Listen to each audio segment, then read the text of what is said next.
Se você está se sentindo perdido, como se a vida tivesse virado um corredor comprido demais, com portas demais, e nenhuma delas parecendo a certa, eu quero que você respire comigo por um instante e reconheça uma coisa simples, mas poderosa. Sentir-se sem propósito não é sinal de fraqueza, é sinal de que alguma parte profunda de você já não aceita viver no automático. É como se a alma tivesse acendido uma luz e dito, com calma, mas com firmeza: chega de sobreviver, eu quero viver de verdade. E é exatamente aqui que o estoicismo fica mais precioso, porque ele não promete um propósito mágico caindo do céu, ele te devolve algo mais raro.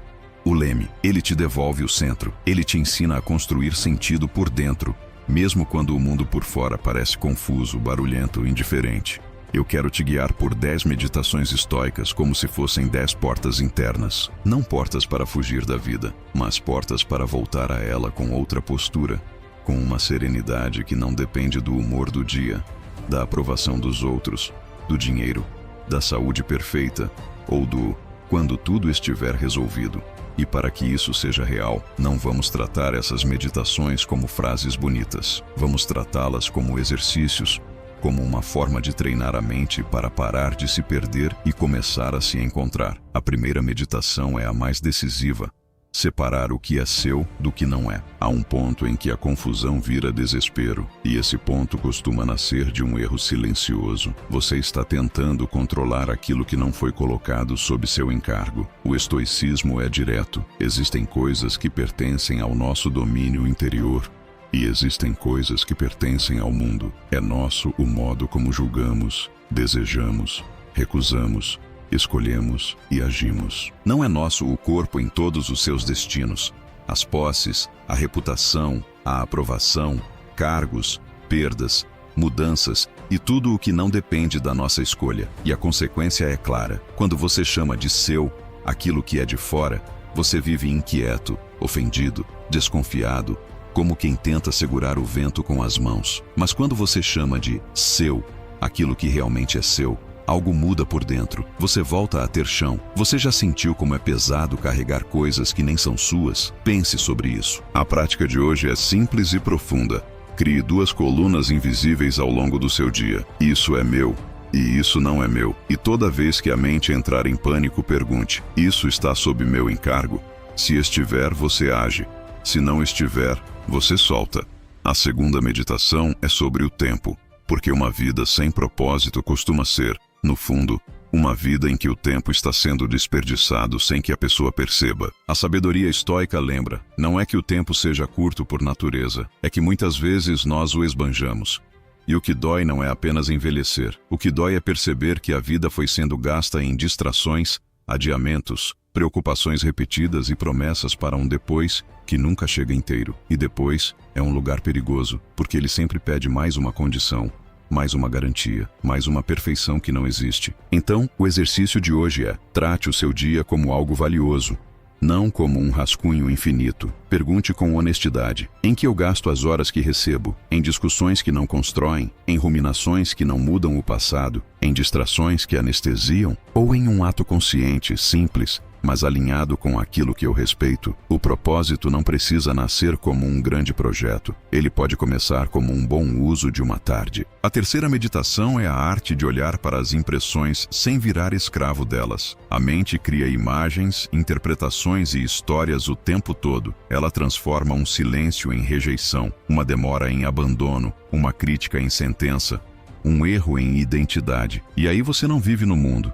Você vive num filme. A prática estoica ensina: quando uma sensação forte chegar, você reconhece com firmeza: isso é uma impressão, não é a realidade inteira. E então você examina. Você não briga com o sentimento, mas também não se ajoelha diante dele. Você testa a impressão com a pergunta principal: isso depende de mim? Se não depende, você se recusa a tratar como tragédia pessoal. Se depende, você age. Hoje, a prática é conversar com o que surge. Quando a ansiedade vier, você diz: eu estou sentindo ansiedade, e não sendo ansiedade. Quando a tristeza vier, você diz: eu te acolho, mas não te obedeço. Quando a raiva vier, você diz: eu vou usar isso como sinal de limite, não como arma. Você já sentiu a diferença entre sentir algo e ser engolido por algo? Pense sobre isso. A quarta meditação cura a necessidade de aprovação. Muita gente se sente sem propósito porque vive como se o sentido da vida fosse ser validado pelos outros. E isso transforma a existência num tribunal permanente. Você se explica, se defende, prova, se compara, compete, se encolhe ou se vende. Só que o preço é alto, a sua paz. O estoicismo lembra que a felicidade não pode ficar pendurada na opinião alheia, porque opinião alheia é vento, e vento muda. Hoje, faça um voto íntimo. Eu não vou entregar o governo da minha alma para quem nem mora dentro de mim. E então pergunte, o que eu faria hoje se ninguém aplaudisse? O que eu escolheria se ninguém percebesse? O propósito verdadeiro não precisa de plateia, ele precisa de integridade. A quinta meditação é sobre papel e destino, e ela liberta porque diminui a guerra contra o inevitável. A vida muda o roteiro sem pedir licença. Ela traz perdas, limitações, mudanças, reviravoltas, e o sofrimento aumenta quando você insiste em exigir uma versão da vida que já não existe. A sabedoria estoica usa uma imagem simples. Você está numa peça, e o papel não é você quem escolhe. O que cabe a você é interpretá-lo com nobreza. Isso não é desistir, é amadurecer. É aceitar que você não escolhe todas as cartas, mas escolhe como joga. O exercício de hoje é trocar a pergunta: por que isso aconteceu comigo? Para que essa fase me chama? Qual virtude este momento está te pedindo? Paciência, coragem, simplicidade, verdade. O propósito, muitas vezes, não é um destino brilhante no horizonte. É a forma como você atravessa. A sexta meditação reconstrói sentido com uma frase: reduzir o supérfluo e voltar ao essencial. Quando a vida perde propósito, muitas vezes ela não perdeu propósito. Ela ganhou ruído. Ruído demais. Coisas demais, obrigações demais, informações demais. E no meio desse excesso, o essencial fica abafado. Então, o exercício de hoje é um jejum do desnecessário. Escolha uma coisa supérflua para cortar por 24 horas. Pode ser um hábito que te drena, uma rolagem infinita, uma notícia que te deixa tenso sem te tornar melhor, uma conversa que só planta amargura. E no lugar, coloque um ato simples de presença.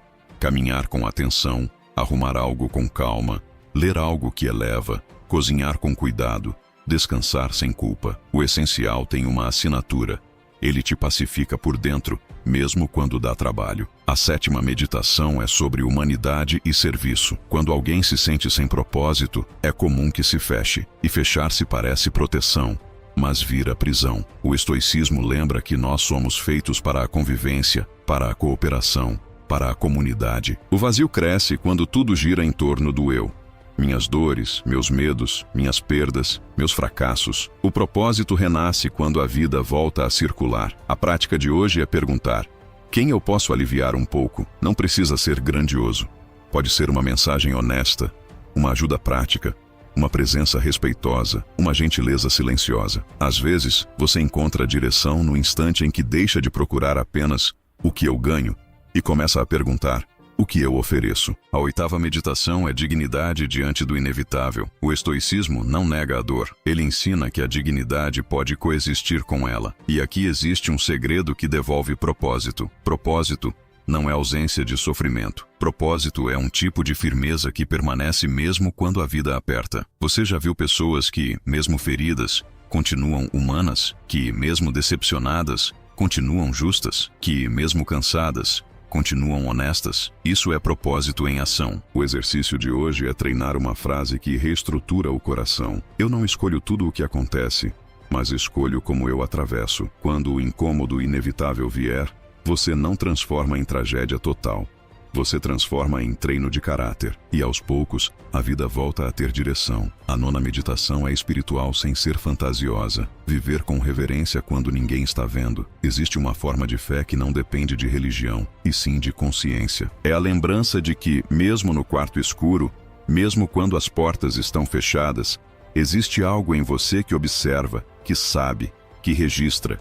E esse algo é o seu testemunho interno. Para quem se sente sem propósito, essa lembrança é medicinal. Você não é um acidente, você é uma consciência em treinamento. Hoje, a prática é simples e profunda. Antes de dormir, Pergunte com calma: hoje, eu honrei o que há de melhor em mim? Se a resposta for não muito, você não se condena, você ajusta. Você decide recomeçar com menos vaidade e mais verdade.